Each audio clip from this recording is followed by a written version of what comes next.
Yeah, you've got a palm thong hanging on the fence. As you can see, the wires are twisted. This fence is clicking much better, and you can hear that the Energizer is actually laboring. Please like, share and subscribe to this channel. Remember, your neighbor's boundaries are part of your security. If your fences are up and running and you get to know your fence and how it works and understand your fence, you can keep your fence up and running and have peace of mind.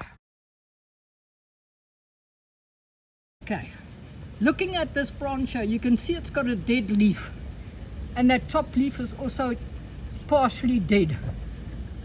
I'm just walking down here to show you that this branch is actually quite long. When the wind blows, these branches sway quite a distance, and with that branch sitting on the fence and touching it, it's taking the power off the electric fencing. The power goes into the plant and into the ground, and it drops the power on your electric fence itself. It drops the voltage.